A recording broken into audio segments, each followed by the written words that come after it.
Últimas noticias de hoy /vertical, las predicciones para Colombia en 2019 de Deseret Tavares. Cerrar admiración.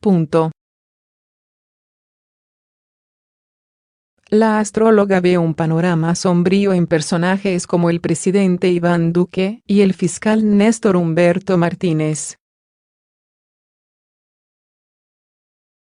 La astróloga y vidente colombiana Deseret Tavares, radicada en Estados Unidos, dio a conocer en la FM cuáles son sus predicciones para Colombia en 2019. En primer lugar, aseguró que será un año muy difícil para Iván Duque, jefe de Estado. Veo a Iván Duque un panorama un poco serio, alarmante. Puede ser víctima de un complot en contra de él, atentar contra la vida de él.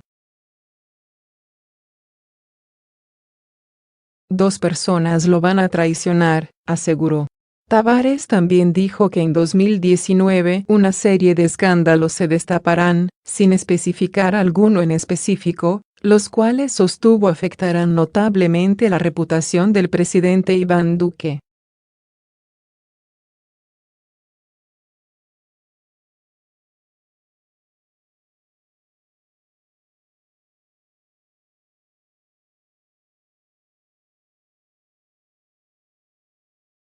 De igual manera, Tavares aseguró que las cartas le indican que Nicolás Maduro, presidente de Venezuela, seguirá en el poder 2 o 3 años y que, posterior a ello, buscará la manera de dejar a alguien afín a él en su ya desprestigiado gobierno.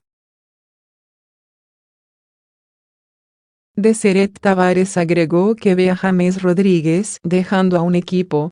El colombiano milita en el Bayern Múnich y es incierto si regresará al Real Madrid o se dejará persuadir de otro grande como la Juventus.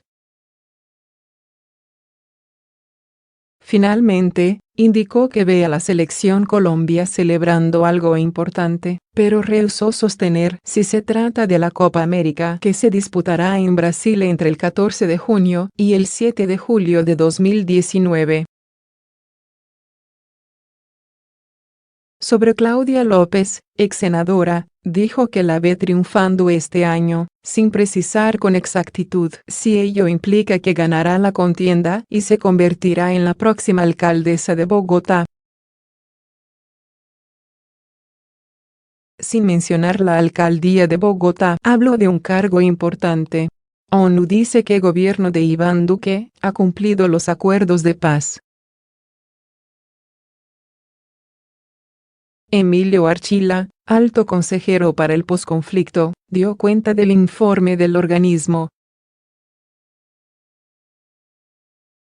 A propósito de la presentación del informe de la misión de verificación de la Organización de las Naciones Unidas en Colombia, el alto consejero para el posconflicto, Emilio Archila, afirmó que el informe presentado por la ONU sobre el cumplimiento de los acuerdos y las acciones en favor de las víctimas y para las zonas más golpeadas por la violencia y la pobreza en Colombia, confirma que el gobierno del presidente Iván Duque va por el camino correcto.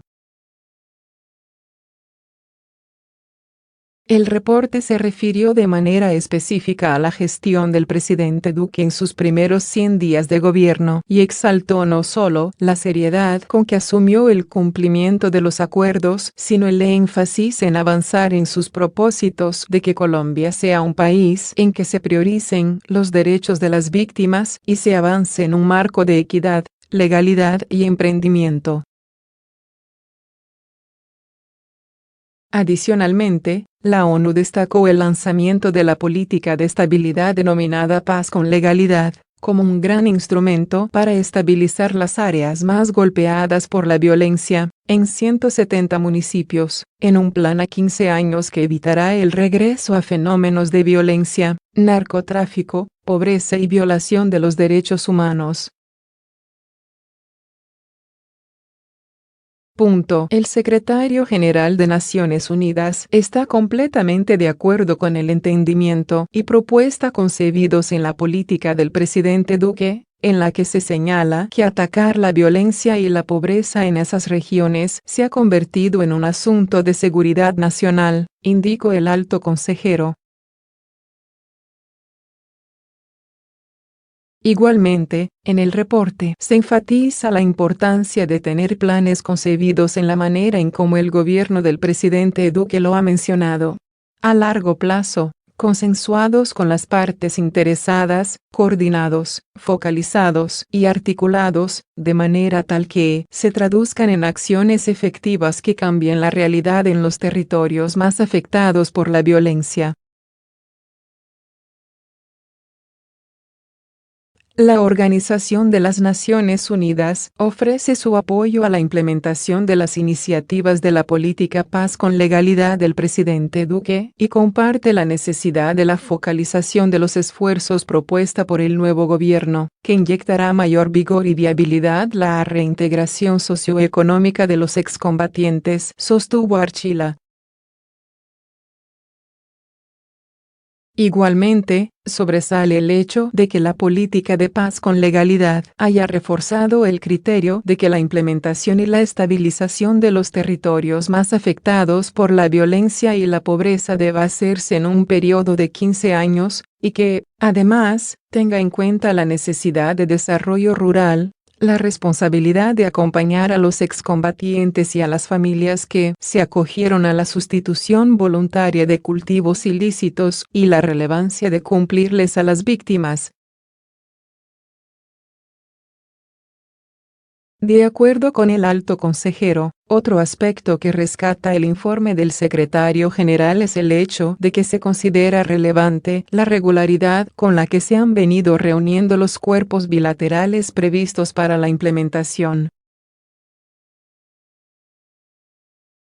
Sobre la sustitución voluntaria de cultivos ilícitos, se concluye que el nivel de cumplimiento de sustitución voluntaria se mantuvo alto, en la medida en que aproximadamente 92% de las familias que reciben pago han erradicado sus matas. Más aún, se reconoce que 99.100 familias han firmado el acuerdo individual y más de 32.000 hectáreas de coca se han erradicado voluntariamente, 5.000 de ellas con apoyo directo de la fuerza pública, en el proceso que se conoce como sustitución asistida. Sobre los cambios al acuerdo, que se han puesto a consideración del Congreso de la República, se ha explicado directamente a los excombatientes y a la comunidad internacional que no afectarán negativamente a ninguno de los que se mantengan fieles a la legalidad del proceso. Respecto de los derechos políticos adquiridos, no afectará a las personas en proceso de reincorporación, ni a las regiones más severamente afectadas por la violencia, ni a las familias que se han vinculado al proceso de sustitución voluntaria de cultivos de coca y, definitivamente no a las víctimas. En el reporte, la misión de verificación de la ONU precisa que, de los 24 espacios, la administración Duque recibió 6 en condiciones aceptables, 12 en condiciones por debajo de lo aceptable y 6 reportados como inadecuados, y testifica cómo en los pasados 2 meses, el gobierno del presidente Duque ha asumido un número de mejoras para resolver las falencias. Arriba, en el paraíso, los funcionarios de Peñalosa, parados sobre una tarima, empezaron a exponer la obra a la comunidad. En medio de la multitud que los escuchaba estaba Alexis Delgadillo, un vecino del Tunal que se reconoce como militante del progresismo, y que alzaba una pancarta que decía "Gracias Petro". Al lado, uno de sus compañeros ondeaba una bandera de la Colombia humana. Cuando Peñalosa tomó la palabra, Delgadillo y un grupo de 15 empezaron a gritar: "Petro, Petro, Petro". Al tiempo, Cuestionaban al alcalde por el transmicable que en la alcaldía anterior se pensó hacer en San Cristóbal, y que esta administración descartó. Decían que, si Petro no hubiera dejado lista la licitación de este proyecto en Ciudad Bolívar, Peñalosa lo habría echado para atrás.